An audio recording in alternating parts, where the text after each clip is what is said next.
hip hop wasn't mainstream back then. I used to listen to Eminem and all that, but it wasn't like that. My success is always like 5 years ahead of me. Problem with this generation is like everything is numbers.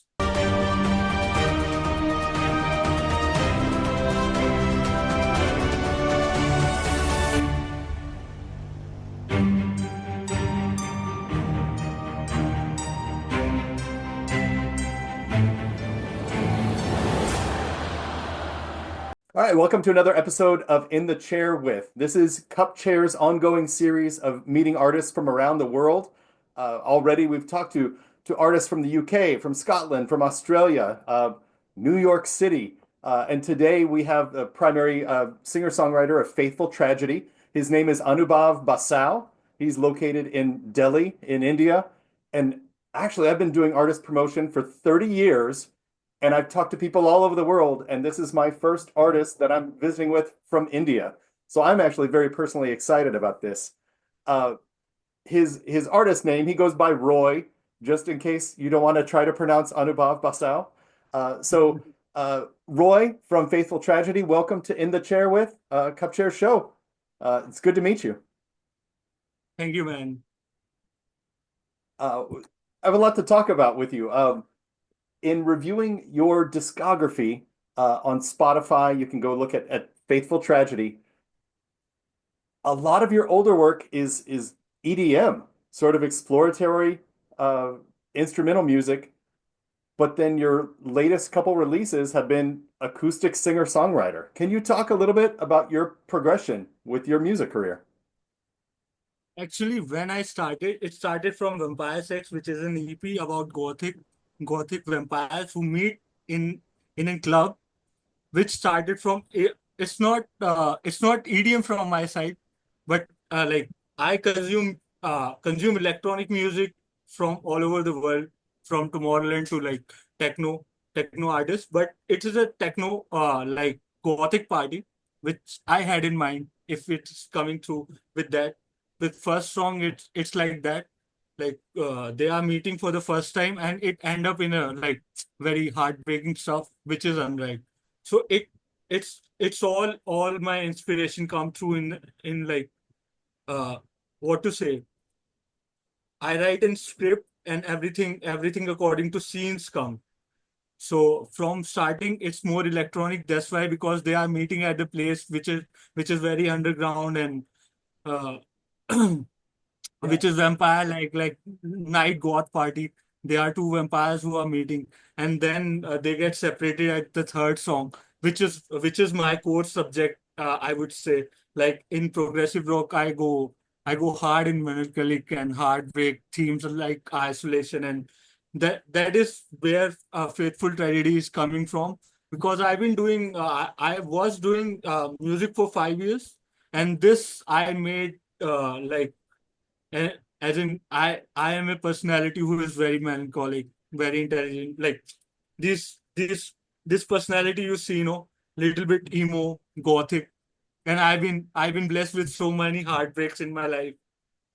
I became art myself, so I wanted to put out those years, like my music years and my sadness, into something. I wanted to make catalog, and then again I wanted to sound intelligent and corny, if you say That's like that. That's But great. You made a good point. I described it as EDM just because it's electronic, but it's almost more ambient music. yeah, It is yeah, electronic, but yeah, it's not dance music at all. it's not dance. It's like a story which is like giving a progression to grown. Like you can think, and you can walk on that. You can dance to it. I had showers on that. So like it could be interpreted in any context, but for me, when it started, it started like they are meeting, like my vampires are meeting in a party. So I give that black techno kind of story to that. I love this. I don't know if you'll be able to hear it or listeners will be able to hear it, but as we talked, a big storm has started moving in. We're actually under a tornado watch right now. Um, so we started talking about goth and vampires and sadness. and it is raining like crazy here. I think so. Thank you for bringing rain to our area. You're welcome, man. Uh, so what? Rain is actually one of my favorite muse.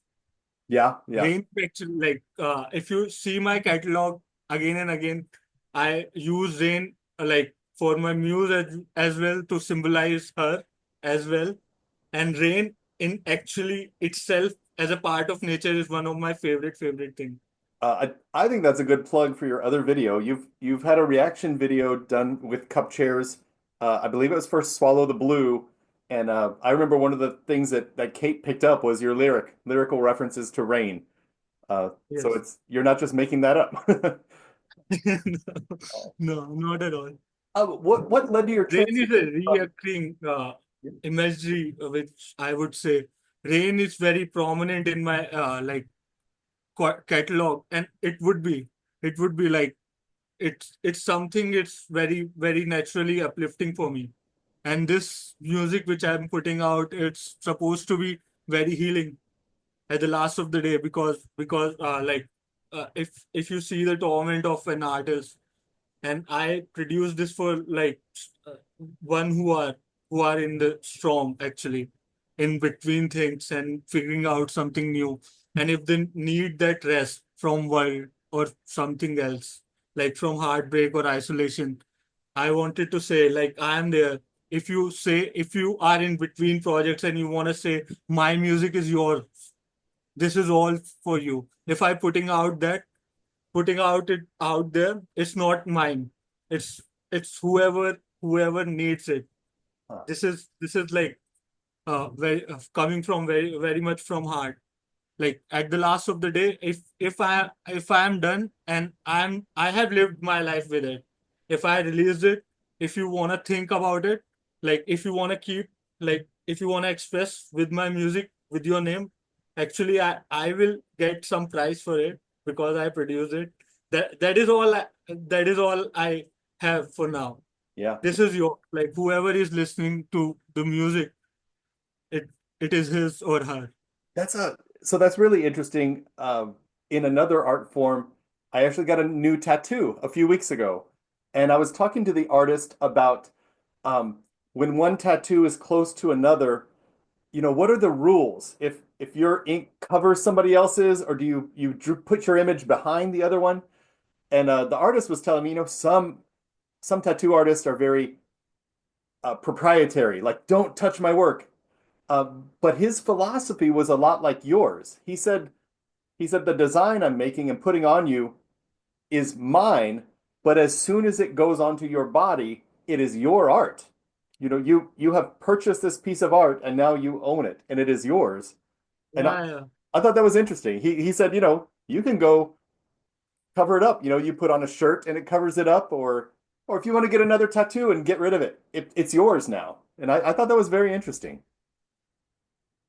Yeah, because in the mainstream, I think people like to step on others' ego, because because if you love somebody else's music and they are speaking your story, and other people kind of like to diminish it with the names. And I am like, as an prog guy, I am very against the names.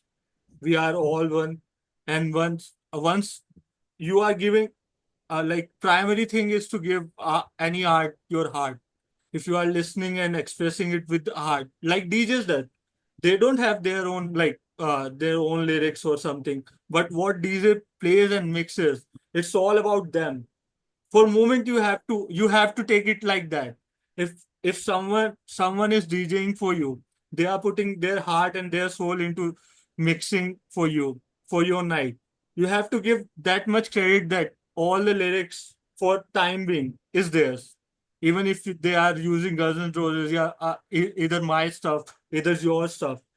Like, this is music. It's for everyone. Once it's out there, it's for everyone who Yeah, can, that's whoever put out like heart into that. That's what it means. yeah, that's powerful. It took me a while. I was very immature with regard since I'm a drummer and I grew up as an instrumentalist. when I was younger, I didn't understand and I did not respect uh, DJs. It's like, well, they're just playing this song and playing this song. And it took me to a friend of mine was very into like the rave culture and explained to me that no, they're putting together a living organism with just the way I might hit a drum. I didn't make the drum. I didn't make the sticks. Yeah. When you put them together, you create something new, and it really opened my eyes and allowed me to appreciate really all forms of electronic music, but especially DJs. Uh, Something I would love for you to talk about a little bit. You've been doing this a few years, and you created your electronic music, but have recently gone into more acoustic. You have a couple videos, Terry Yado Mai and Swallow the Blue, and they've gotten an amazing reaction on YouTube. Uh, Yeah. so I'd love to hear, when did you decide, all right, well, I'm not going to go to my computer or my keyboard. I'm going to grab an acoustic guitar and let's do this instead. Like, how did that transformation come about? It might surprise you because like I'm not an electronic guy at all. I started with acoustic guitar. I used to train on harmonium on when I was younger, and my first thing which I selected for myself is acoustic guitar. But catalog came through with a story which is more electronic in the starting. But as like if I if I be telling you the truth, my 90% of my songs are start with this acoustic jams, Wow. and it is coming through like that because right now I am putting out more stuff with bands. I am just working in like shadow gallery with which is most of shadow gallery stuff is also loosely based on my life, which have nothing to do, like it's the closest to what my life is. Okay. It's inspired from someone else's life too, but it is the closest to my life, and it's about to take that last turn or last stroke, and I'm going to like release it. But the thing I was saying, it started from there. Like what catalog you been seeing on Spotify, it is in uh, a detour from what where we started from. I started from Romania. There's a label called Mosier, which released my stuff, and then because of pandemic, we uh, we kind of drifted apart.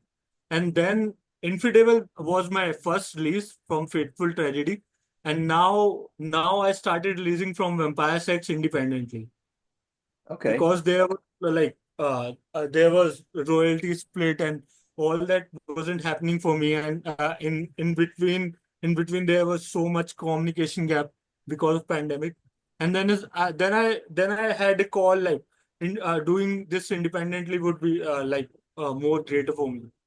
Yeah. Like I had an inner call like to change everything and do it myself. Oh, that's powerful. With your more recent acoustic based songs, are you performing out much or are you putting it out on the internet and just kind of releasing music?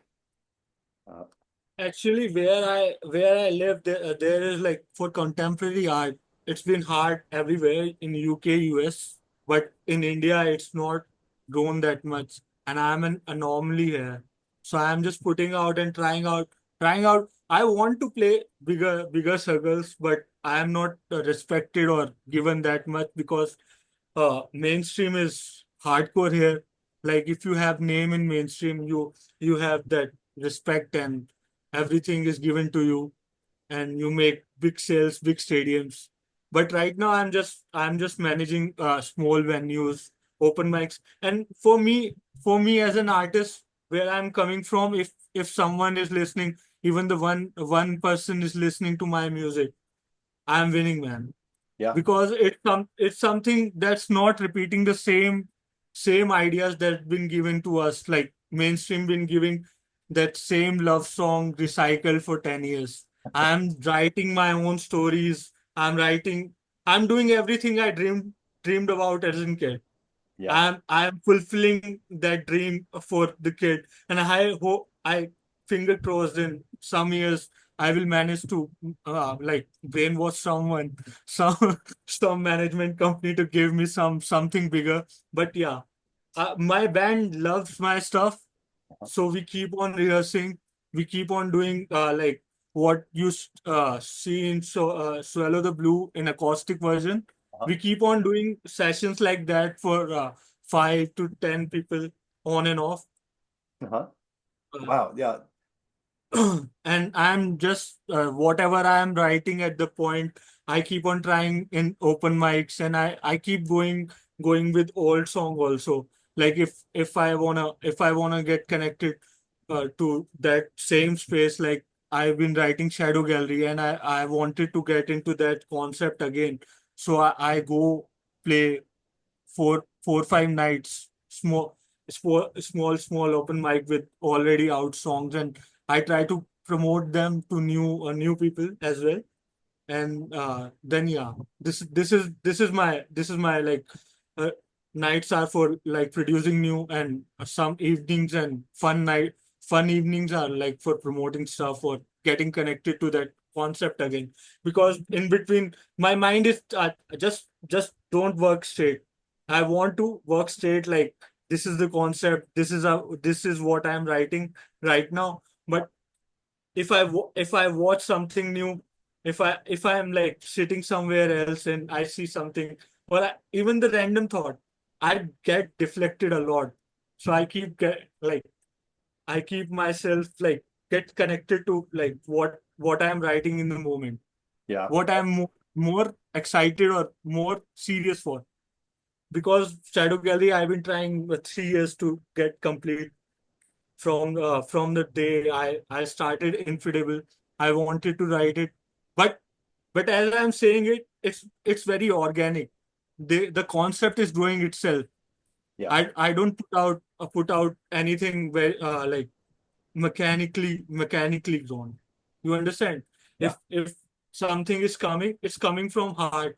And one day I will sleep, and next day I won't have idea how to go from there, like where the story will be, where I am. And it is very, very personal, because loosely it is based on my life. So that anger, then that angst, and even the love, I love the wasted love, I would say. Now I am out of it. But the as a poet, you start from very love place. You see, where you see the nature, you see yourself as a part of it. You see your muse or girlfriends as like what, like uh, to to be the meaning of your life, to be the meaning of your life. To that intense, to you move into other things as literature grows on you. Yeah. So I'm just keeping my spine into it. Yeah. You mentioned watching the Cupchairs in the chair with OTS Set, a rapper from the state of Texas here, and yeah, some of what you're saying resonates with what he said. Like he just digs into his own life, and that's where he pulls out, his inspiration for everything, whether it's singing about the town you're from, or uh, I think you mentioned before we started recording, you've been blessed with many heartaches. Yeah. I mean, that's just a Yeah, but one powerful of them, thing. one of them is like not be able to recognize as in me. People see someone else's or some mainstream artist being portrayed in my art. So I keep on saying this, like I am giving you my truth and you are seeing someone else. Like I'm hiding in the plain sight. That is like that comes with pro and cons. Like some night you are like so frustrated, like even if you are keeping this hard work, that much intellect and like sweat, and you are giving everything to your art, and then again someone taking it to some like even your inspiration turns against you. Like, you understand, the people who you respect or you wanted to become like them, but you have your own personality. When you put hard work into something, this is human nature. Like if you are putting out something with heart and all that, you want reward in return. Oh, This is Absolutely. I think that's important for an artist that uh, someone, well, yeah, someone once said if your band is rehearsing or if you're writing a song for something you're hearing on the radio, um, that's something that was already written 2 years ago or 5 years ago or 10 years ago. Like that's already done. It's as soon as you Yeah. hear a new song, that's done. What you need to do is pull from yourself and write what is you, not what is someone else. Uh, and I think, as a beginning songwriter, you might pull inspiration and write similarly to your influences. But Uh, you really make progress as an artist when you begin to write as yourself. You're the influence. And I think that's yeah. a powerful lesson that songwriters, have to go through to learn. But for me, like I am a person who writes from myself only. My inspiration used to be before even I decided to do music. I used to write poetries for like whenever we used to bunk. Uh, Hip hop wasn't mainstream back then. I used to listen to Eminem and all that, but it wasn't like that. I just know the beats, and I used to like practice harmonium because it was my extracurricular activities. So I know how to write from very starting. Not even to that day. I I I I haven't copied anyone's style. I have my own style, which get infused to something I listen to newly. I tend to keep on researching and finding more people who are like me. Like when I started, Floyd used to tell the stories which I am going through as as a person who I wanted to preach, but didn't had that much training in guitar or as an artist. Yeah. I used to write those stories in very immature words, and they are the artists. So I used to listen to them, but I am finding myself, like my voice only. Yeah. And I started writing more maturely, but like more mature I grew and more appreciation I get. But they are seeing the same stuff, like this is the same, like he is pulling out something from that, like say those artists, but it isn't true. I used to write from, like, but I can't go up to them and justify myself. That would defy my own purpose, like on my own pride. I can't stab my own pride. Yeah. No, that's great. Uh, I wanted to talk to you a little bit about, I mean, just looking at your presence online. Your Instagram has about 12,000 followers. Spotify has almost 30,000. YouTube has 10,000. And the video for Terry Yadomai has uh, over 1 million views. So a lot of artists, their entire career will not have those numbers like that. I love talking to artists about what is the idea of success because I think some people are thinking, well, if I just get a show, that's success. Like, no, I need shows every weekend. That's success. Um, how have you been able to, in my opinion, amass a really large audience and get a really large response online? Because you said performing locally, it's tough to get into larger venues. So you're performing at relatively smaller venues. So how have you been able to expand your reach on the internet?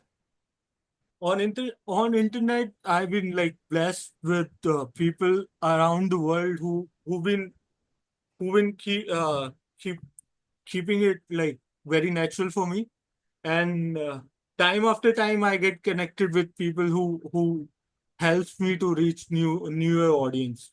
And even in Delhi, I am trying to get bigger venues, but on online I think it's more easier because they are not culture what what make sorry, there's somebody on the door.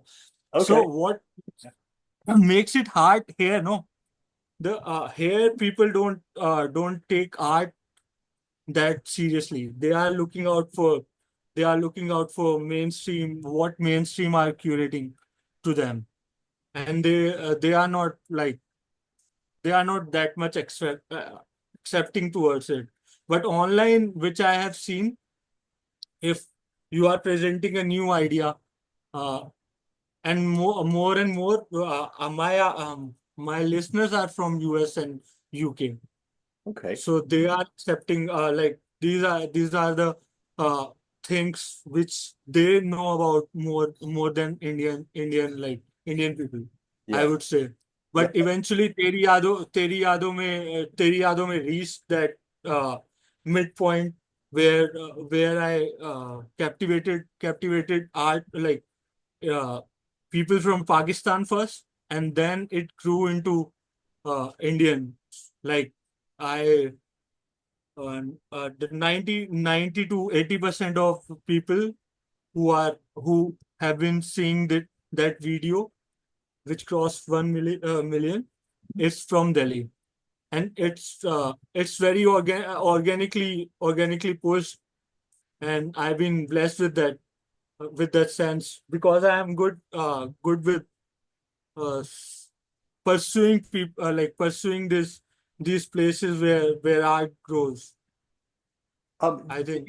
Did you have any single event or something? I was talking to an artist recently whose song was featured on a popular podcast, and so that song got a lot of listens on Spotify. Were there any single things that have helped, or is it just a sort of a combination of all of your efforts to promote your songs? I would say it's a combination of all the efforts, but Unwrite was my key. Like with Unwrite, I cracked it. Like for me, as an artist, you were talking about the success to being a successful artist. When I completed releasing Unwrite, I grew in the confidence. Like my success is always like 5 years ahead of me. Whatever I do, my success and my hero who I am today was hero for 5-year-old me. Like he would look up and he would say, "Wow, wow," but he would stop here. What I am right now, I'm looking for more like into future, like 5 years ahead of me. Like he stays there. Like at that time, my success was to find my own sound, to create something which is my own and this much expensive, I would say, Yeah. as an artist, to like to put all the thing together and give you my whole story from very cinematic way. Like this catalog comes from there. Like the like on edge of it, I would say I am writing an horror story which is taking me places which I haven't been before intellectually. So when I put out Unwrite, and it's already one, like when you have that much confidence in you go to avenues, and there were UK radios, there were US radios, there were radios, college radios, which I haven't approached and was in front of my eye. But as the confidence grew, I plugged my all my music to them, and eventually they helped me grow in organically. And there are people at like academies who provide you reviews about your music, and they've been very graceful to me. They are telling me like it's it's very like expensive music. Whatever I wanted to achieve, they like it's not my delusion anymore. The Yeah. 3 4 people who are in music industry have been telling me like you are doing great, and now I can push it. Like Unwrite was my key for that. Whatever I achieved till now, and I'm keep pushing it. I wanted that music to appear on Wednesday, second part of Wednesday, and I've been pushing that to that Hmm. publishing company, but it didn't happen. Maybe the third part, but I grew confident in my catalog with that. I would say whatever I like, it's small effort, but when I touch that, it's very like very uplifting, and very pure to me. As an artist, I grew there, and whatever you see right now, it's from that. Yeah, that's great. Yeah, for people watching the video, "Unright" is the latest single, or one of the latest singles on Faithful Tragedy Spotify, and it's almost to 1 million streams. So go listen to "Unright." Let's try to push this over 1 million streams very Yeah, soon here. The other song that just jumped out at me, that Terry Mai, is on the Instagram, and it's Faithful Tragedy Vivo, Vevo, and that has just over 1 million views. I mean, that's great. I mean, that is a great tool for when you talk to anybody who might have influence. Like, well, I have 1 million streams here, I have 1 million views here. That in yeah, 2025, that speaks a lot. That speaks very loudly yeah. for an artist.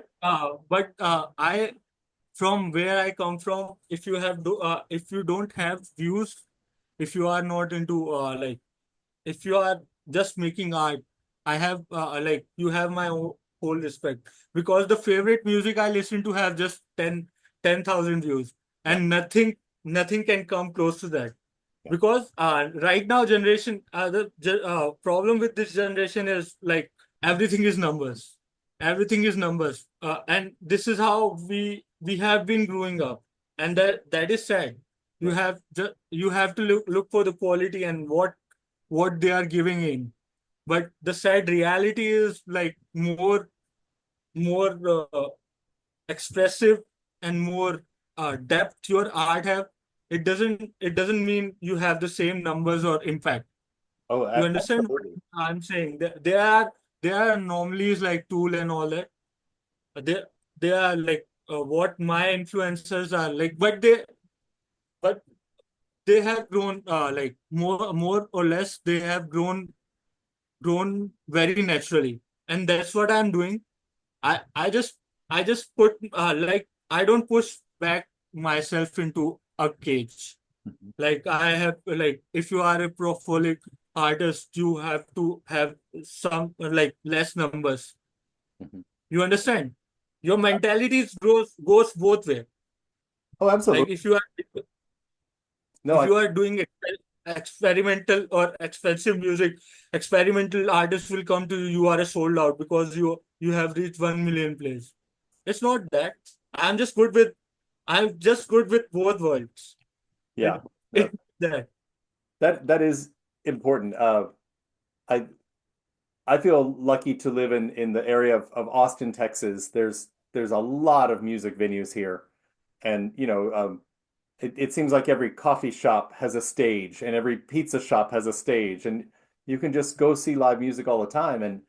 And there's so many musicians that, yeah, you might be at a pizza parlor on a Thursday night, and the person playing in the corner is playing songs that are so good they make you cry, or they make you happy to be alive, or whatever. And Yeah, yeah. and numbers wise, artists will say, "Oh, I'm not on Spotify," or I don't really do social media or whatever. But that it does not mean that the songs that they're playing aren't beautiful or Yeah. inspiring. Um, but yeah, I think But you're right. first of all, art is meant to make you feel something. And if they are making you feel something, artists won't. Yeah, It's not about numbers individually. And if you are growing like that, because I want to be number one, you might not be. Like the people who are playing just in cafes have different goal from me.